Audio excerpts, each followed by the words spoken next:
Nama Adam Agustiansyah. Pendidikan Ekonomi C. NIM 1872-1501-22. Konsep dasar ilmu ekonomi. Kata ekonomi berasal dari bahasa Yunani yaitu oikonomia yang terdiri dari kata oikos berarti aturan. Jadi oikonomia diartikan sebagai aturan atau manajemen dalam rumah tangga. Dalam Kamus Besar Bahasa Indonesia KBBI, ilmu ekonomi merupakan cabang ilmu yang tertuju pada asas-asas produksi, distribusi, konsumsi, serta berbagai hal yang menyangkut pemakaian barang atau kekayaan. Ilmu ekonomi juga sering diartikan sebagai ilmu pengetahuan tentang segala kegiatan manusia dalam memenuhi kebutuhan hidupnya. Pengertian ilmu ekonomi menurut para ahli. 1.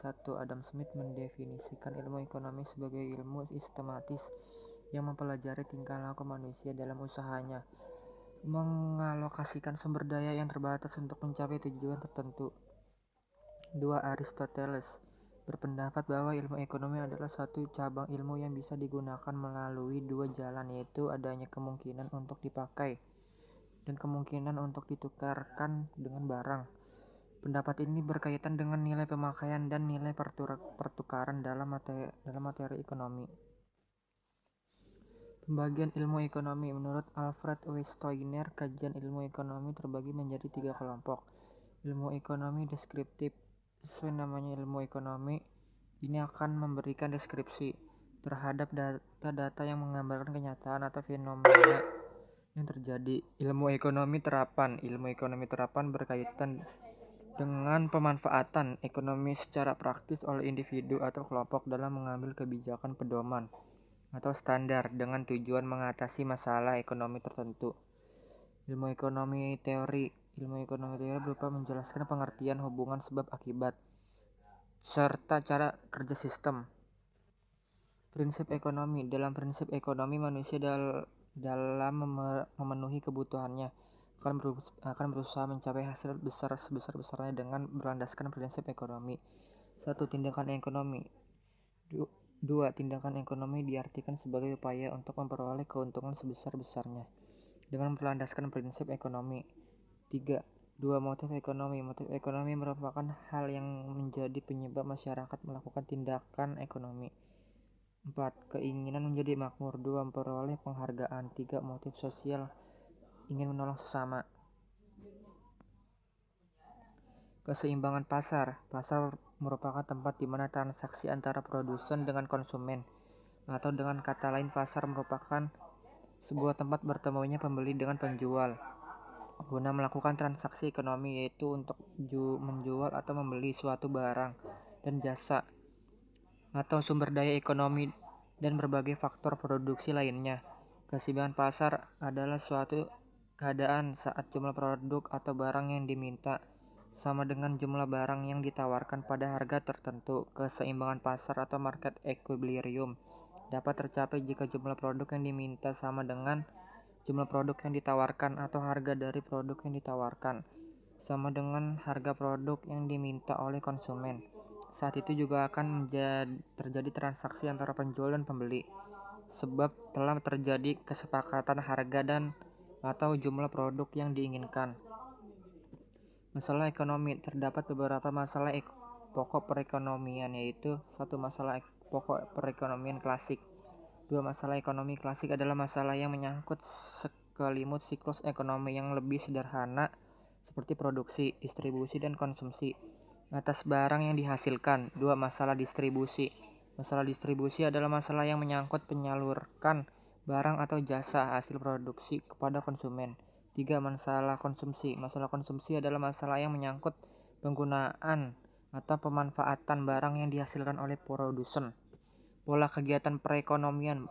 Perekonomian subsistem. Dalam perekonomian subsistem, perdagangan dilakukan secara barter, yaitu perdagangan dengan cara menukar barang dengan barang. Perekonomian uang. Dalam perekonomian uang, alat yang digunakan dalam tukar menukar perdagangan ialah uang. Konsep permintaan. Permintaan adalah jumlah barang dan jasa yang diinginkan dan mampu dibeli oleh konsumen untuk memenuhi kebutuhan pada berbagai tingkat harga dan waktu tertentu di pasar. Biasanya, tinggi permintaan akan mempengaruhi harga, sebaliknya rendahnya permintaan juga akan membuat harga semakin rendah. 2. Hukum permintaan. Hukum permintaan yakni ketika suatu barang atau jasa turun, maka jumlah permintaan akan naik. Sebaliknya, saat harga barang yang diminta naik, maka permintaan akan turun.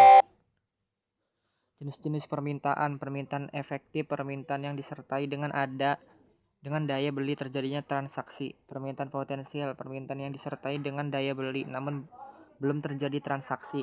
Permintaan absolut, permintaan yang tidak disertai dengan daya beli. Konsep penawaran. Secara umum, penawaran adalah jumlah keseluruhan barang atau jasa yang tersedia di pasar untuk ditawarkan pada tingkat harga dan waktu tertentu. Sementara itu, dikutip dari Investopedia, hukum penawaran adalah menunjukkan jumlah yang akan dijual pada harga tertentu. 1. Hukum penawaran. Dalam hukum penawaran, semakin tinggi harga, semakin banyak pula jumlah barang yang ditawarkan. Sebaliknya, semakin rendah harga barang, jumlah yang ditawarkan juga akan semakin sedikit. Jenis-jenis penawaran. 1. Penawaran marginal. Penawaran marginal adalah penawaran yang dilakukan oleh penjual yang bisa menjual produknya dengan harga yang sama dengan harga pasar. 2. Penawaran submarginal. 3. Penawaran marginal adalah penawaran yang dilakukan oleh penjual yang berani menjual produknya di bawah harga pasar. 3. Penawaran supermarginal. Penawaran supermarginal adalah penawaran yang dilakukan oleh penjual yang menjual produknya dengan harga lebih tinggi dari harga pasar. Mekanisme elastisitas permintaan. Elastisitas permintaan dapat dilihat dari rasio persentase perubahan harga dengan perubahan permintaan barang atau jasa. Ada dua penilaian atas elastisitas permintaan ini, yaitu 1. Apabila nilai elastisitas permintaan berada di atas angka 1, maka besaran permintaan barang dipengaruhi oleh besar dan kecilnya harga. Pada konteks ini, permintaan barang dikatakan elastis. 2. Apabila nilai elastisitas permintaan berada di bawah angka 1, maka besaran permintaan barang atau jasa tidak dipengaruhi oleh besar dan kecilnya harga. Pada konteks ini, permintaan barang atau jasa dikatakan inelastik. Terima kasih.